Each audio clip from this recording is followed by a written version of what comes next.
Course et régate.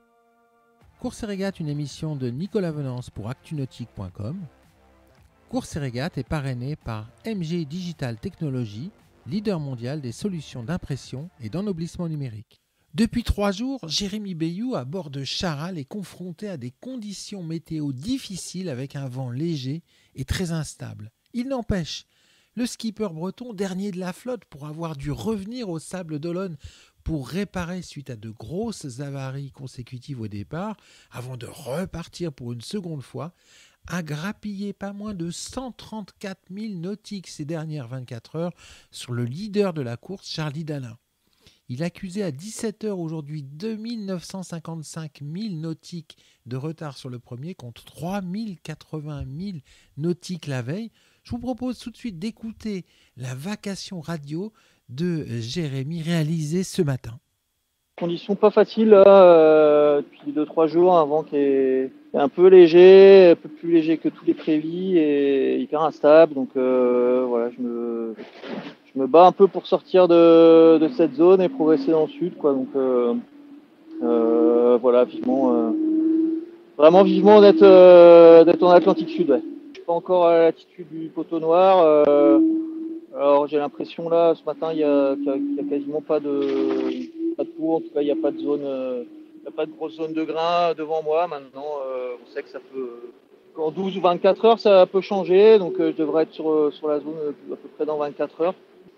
Voilà, mais effectivement, ouais, depuis 2-3 jours, j'enchaîne les empannages avec un vent qui est pas très consistant, quoi. Le bateau là, il est une fois il part à 17 nœuds et puis 30 secondes après il a 8 nœuds, donc c'est un peu fatigant. Ça siffle tout le temps, hein. Le bateau il a 13 nœuds, dès que le foil il pousse un peu ça siffle, donc voilà, ça c'est pas très confort non plus. Ces foils là ils sifflent tout le temps et puis plus ça va vite, plus ça siffle. C'est pas simple, hein. Disons que j'évite de trop y penser parce que c'est pas encore une fois, c'est vraiment quelque chose dont j'ai pas l'habitude et voilà, donc c'est pas évident. Tout le monde est loin, il y a pas de compétition, si c'est de commencer le bateau au mieux. J'espère que je vais pouvoir avoir quand même l'opportunité d'avoir un Atlantique Sud un peu meilleur que l'Atlantique Nord parce qu'en plus de tout ça, c'est vrai que j'ai pas été vraiment gâté par les conditions en Atlantique Nord. Donc voilà, ça m'aiderait bien, quoi, d'avoir de bonnes conditions en Atlantique Sud. Ça serait cool. Le début de l'Atlantique Nord a pas été évident, mais bon, un peu classique pour le premier départ, quoi. Après, ils sont quand même allés plutôt vite. Derrière, il y a une cyclogénèse qui s'est mise en place et qui m'a bouché la route en Atlantique Nord.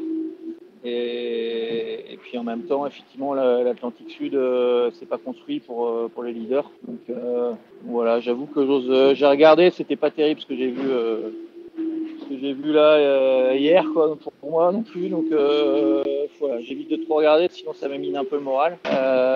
Voilà, ça serait bien que ça accélère un peu, c'est sûr. Et surtout que le groupe devant, juste le groupe devant, hein, je parle même pas des leaders évidemment. Le petit groupe devant s'en aille pas trop loin, que j'ai une chance de les rattraper. Cette émission est accessible à tout moment sur la chaîne YouTube d'ActuNautique, mais aussi en podcast sur Spotify, Deezer, Apple, Google, Acast et SoundCloud.